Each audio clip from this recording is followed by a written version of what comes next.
30 लाख तक जाने के बाद भी आपको जो मैक्सिमम डिफरेंस दिख रहा है वो 37,500 रुपीज़ का ही दिख रहा है। जो सैलरीड एम्प्लॉयज़ हैं जिनकी सैलरी 7 लाख रुपए तक है उनको फुल रिबेट मिलेगा, उन्हें कोई भी टैक्स देने की ज़रूरत नहीं है। टैक्स स्लैब्स देख लें एक बार। तो ओल्ड रिजीम में हमारे पास टैक्स स्लैब्स होते हैं 0%, 5%, 20% एंड 30%। और जो प्रीवियस स्लैब्स थे हमारे पास न्यू रिजीम के वो 0, 5, 10, 15, 20, 25 एंड 30% थे। आज जो फाइनेंस मिनिस्टर ने बताया है वो 0, 5, 10, 15, 20 एंड 30%। हेलो गाइस, कैसे हैं आप लोग?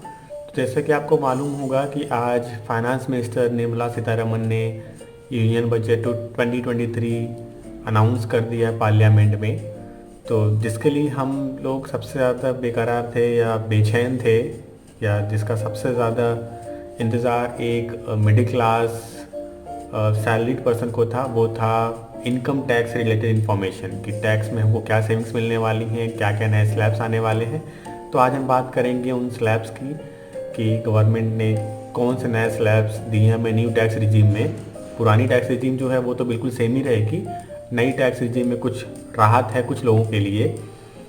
जो फर्स्ट पॉइंट है वो ये है कि जो सैलरीड एम्प्लॉयज़ हैं जिनकी सैलरी 7 लाख रुपए तक है उनको फुल रिबेट मिलेगा, उन्हें कोई भी टैक्स देने की ज़रूरत नहीं है। पिछले साल ये 5 लाख रुपए था, टैक्स रिबेट जो है वो 5 लाख रुपए था। जिनकी salary up to 5 lakh rupees है उनको कोई टैक्स नहीं देना होता था। अभी ये मिनिमम रिबेट के अलावा भी कुछ चीज़ें हैं जो सामने आई हैं, जैसे कि जो सैलरीड एम्प्लॉयज़ हैं जिनकी सैलरी 7 लाख से ज़्यादा है बेसिकली कह लें, तो 0 से 3 लाख तक कोई भी टैक्स नहीं लगेगा, और 3 से 6 लाख तक आपको 5% टैक्स देना होगा, और 6 से 9 तक 10%, 9 से 12 तक 15%, और 12 से 15 तक 20%, और 15 से ऊपर आपको 30% देना होगा। तो आइए हम एक एक्सेल शीट के थ्रू देखते हैं कि कितना फ़र्क पड़ेगा आपकी सैलरी पे पुरानी ओल्ड टैक्स रिजीम को लेके, या पिछले साल की जो tax regime new tax regime थी वो, या जो आज फाइनेंस मिनिस्टर निर्मला सीतारमण ने जो नई रिजीम दिखाई है हमें, उनमें क्या क्या डिफरेंस है देखते हैं। ये मैंने एक एक्सेल टेम्पलेट तैयार कर लिया आपकी इजीनेस के लिए। तो हम क्या करेंगे, यहाँ पे टोटल टैक्सेबल इनकम डालेंगे अपनी, तो ये कॉलम्स ये सेल्स ऑटोमेटिकली फिल हो जाएंगे। ये है हमारे ओल्ड टैक्स रिजीम, ये है न्यू रिजीम जो अब तक करेंटली चल रही है, ये न्यू रिजीम जो आज लॉन्च की गई है। टैक्स स्लैब्स देख लें एक बार। तो ओल्ड रिजीम में हमारे पास टैक्स स्लैब्स होते हैं 0%, 5%, 20% एंड 30%। और जो प्रीवियस स्लैब्स थे हमारे पास न्यू रिजीम के वो 0, 5, 10, 15, 20, 25 एंड 30% थे। आज जो फाइनेंस मिनिस्टर ने बताया है वो 0, 5, 10, 15, 20 एंड 30%, जो कि आप यहाँ देख सकते हैं। 20 के बाद 25 का कोई स्लैब नहीं है। तो सबसे पहले हम लोअर सैलरी से शुरू करते हैं। तो 7,50,000 ही लेके चलते हैं। 7,50,000 सैलरी अगर आपकी होगी तो आपको ओल्ड टैक्स रिजिम में कितना टैक्स देना होगा? 2.5 लाख तक कोई टैक्स नहीं देना होगा। फिर अगले 2.5 लाख पे आपको 5% टैक्स देना होगा, अगले 2.5 लाख पे आपको 20% देना होगा। तो टोटल टैक्स आपका बनेगा 62,500 रुपीज़। न्यू रिजीम आपकी जो प्रीवियसली यानी जो करंट ईयर तक एप्लीकेबल है उसमें अगर आप देखें तो आपको 37,500 रुपीज़ का टैक्स बनेगा, जिसमें से 37,500 रुपीज़ का।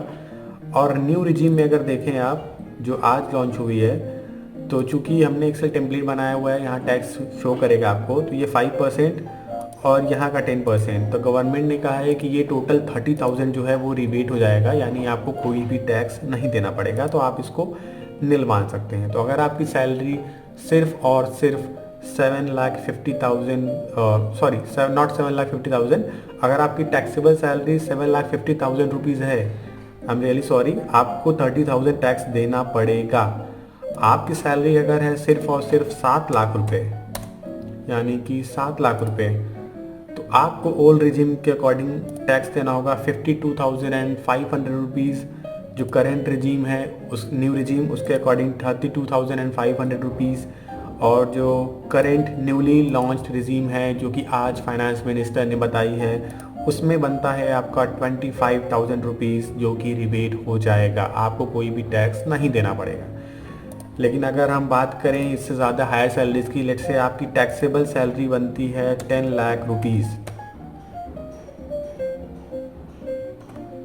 यस 10 लाख रुपीज़ अगर आपकी टैक्सेबल सैलरी है तो आपको ओल्ड रिजीम में 5% में आपको देना होगा 12,500 रुपीज़, और 20% में आपको देना होगा 1 lakh rupees, total of 1,12,000 rupees.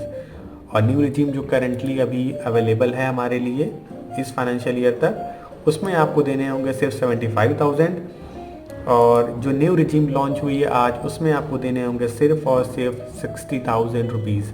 ये ओल्ड रिजीम में हमारे पास ऑप्शंस होते हैं कि हम इन्वेस्टमेंट कर सकते हैं, हम HRA दिखा सकते हैं, हम LTA कंपोनेंट का यूज़ कर सकते हैं, बहुत सारी चीज़ें हैं। लेकिन मैं यहाँ एज्यूम करके चल रहा हूँ कि हमारी टोटल टैक्सेबल इनकम की बात हो रही है, आपने कोई भी हाउस रेंट या फिर होम लोन वगैरह नहीं ले रखा है।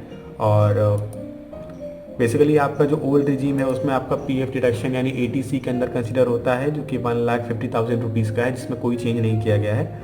लेकिन न्यू रिजीम जो अभी तक करेंटली एप्लीकेबल है, या फिर न्यू रिजीम जो आज यानी फाइनेंशियल ईयर 2024 से एप्लीकेबल होगी, उसमें आपको वो सारे डिडक्शंस नहीं मिलेंगे। तो अभी आपने देखा 10 लाख रुपीज़ का, अब हम देख लेते हैं 15 लाख रुपीज़। अगर किसी की सैलरी 15 लाख रुपीज़ है तो उसे कितने टैक्स देने होंगे? तो ओल्ड रिजीम के अकॉर्डिंग 2,62,500 रुपीज़, न्यू रिजीम के अकॉर्डिंग जो कि करंट आज की तारीख तक या आप कह लें कि 31 मार्च तक है, उसमें आपको 1,87,500 रुपीज़ देने होंगे, और करंट रिजीम के अकॉर्डिंग आपको 1,50,000 रुपीज़ देने होंगे, जो कि अभी तक तो ठीक दिख रहा है हमें। इन दोनों में बहुत ज़्यादा डिफरेंस नहीं है, और ये ओल्ड रिजीम का अमाउंट थोड़ा ज़्यादा इसलिए आ रहा है क्योंकि ओल्ड रिजीम में हमने इन्वेस्टमेंट्स नहीं ले रखे हैं। ये 15 लाख सैलरी अगर आप PF डिडक्शन एंड एक्सेट्रा ले लें तो ये आपको बैठती है 12 लाख रुपीज़। तो 12 लाख रुपीज़ अगर हम यहाँ करके देखें तो ये अमाउंट हो जाता है 1,72,000 रुपीज़, जो कि जो प्रीवियस अमाउंट यहाँ शो हो रहा था उसके करीब ही है बिल्कुल। अब हम देखते हैं किसी की सैलरी अगर है 20 लाख रुपए, जी हाँ, अगर किसी की सैलरी 20 लाख रुपए है तो हम ओल्ड रिजीम में ज़्यादा फोकस नहीं करते हैं, क्योंकि इसमें इन्वेस्टमेंट्स भी होते हैं। कुछ लोगों को इन्वेस्टमेंट करना पसंद होता है। ये उन लोगों के लिए है जिन्हें इन्वेस्टमेंट करना अच्छा नहीं लगता, वो चाहते हैं कि उनकी इन हैंड सैलरी ज़्यादा हो। तो प्रीवियस न्यू रिजीम के अकॉर्डिंग उनको देना होगा टैक्स 3,37,000, और करंट न्यू रिजीम के अकॉर्डिंग उनको देना होगा 3 लाख रुपीज़ ओनली, मतलब 37,000 रुपीज़ का आपको सेविंग यहाँ देखने को मिल रहा है। अब जो स्लैब्स हमें यहाँ दिख रहे हैं इसके अकॉर्डिंग आपको लगेगा कि बहुत ज़्यादा डिफरेंस आने वाला है, लेकिन ऐसा कुछ नहीं है। 20 लाख टैक्सेबल अमाउंट अगर आपका है तो आपको सिर्फ और सिर्फ 37,500 रुपीज़ का डिफरेंस देखने को मिलेगा। अब हम देख लेते हैं 25 लाख रुपीज़ अगर किसी की टैक्सेबल सैलरी है तो आपको ओल्ड रिजीम में 5,62,000, जिसके बारे में ज़्यादा बात नहीं करेंगे क्योंकि इन्वेस्टमेंट्स यहाँ कंसिडर नहीं हुई हैं। लेकिन अगर न्यू रिजीम की बात की जाए तो आपको न्यू रिजीम में 4,87,500 रुपीज़ करेंट फाइनेंशियल ईयर तक, उसके बाद नेक्स्ट फाइनेंशियल ईयर से आपको न्यू रिजीम में 4,50,000 रुपीज़ देने होंगे गाइस, जो कि डिफरेंस अभी भी 37,500 रुपीज़ का है। हम सैलरी थोड़ा और इंक्रीज़ करके देखते हैं 30 लाख तक। तो गाइस 30 लाख तक जाने के बाद भी आपको जो मैक्सिमम डिफरेंस दिख रहा है वो 37,500 रुपीज़ का ही दिख रहा है। तो इससे हमें ये अंदाज़ा लगा सकते हैं कि जिसकी सैलरी ज़्यादा है उसे ज़्यादा इम्पैक्ट नहीं होने वाला, और जिसकी सैलरी कम है, जिसकी सैलरी 10 लाख की रेंज में है, उन्हें काफ़ी फ़ायदा होने वाला है न्यू रिजीम से। 10 लाख रुपीज़ अगर हम टैक्सेबल सैलरी की बात करें तो न्यू रिजीम में 75,000, एंड जो नेक्स्ट ईयर से आपकी न्यू रिजीम होगी उसमें आपको 60,000 रुपीज़ देने होंगे। बट इन केस में आपको हो सकता है कि आप अगर ओल्ड रिजीम लें तो आप इन्वेस्टमेंट्स वगैरह, HRA वगैरह, या फिर अगर आपने होम लोन ले रखा है तो आप और भी टैक्स सेविंग्स कर सकते हैं, PF डिडक्शन आप दिखा सकते हैं, ATC का 1.5 लाख आप माइनस कर सकते हैं, आप एनपीएस में इन्वेस्ट कर सकते हैं। तो बहुत सारे ऑप्शंस आपके पास हैं। तो मैं बस चाहता था कि मैं आपको एक बार एक डिफरेंस दिखा सकूं कि क्या वाकई जो हमारा बजट आया है उसमें टैक्स पेयर्स के लिए कुछ बेनिफिट है या नहीं है। मैं कहूँगा हाँ है बेनिफिट, लेकिन उनके लिए जिनकी सैलरी सिर्फ 7 लाख या 8 लाख रुपए हैं, ना कि उनके लिए जिनकी सैलरी 10 लाख रुपए से ज़्यादा है।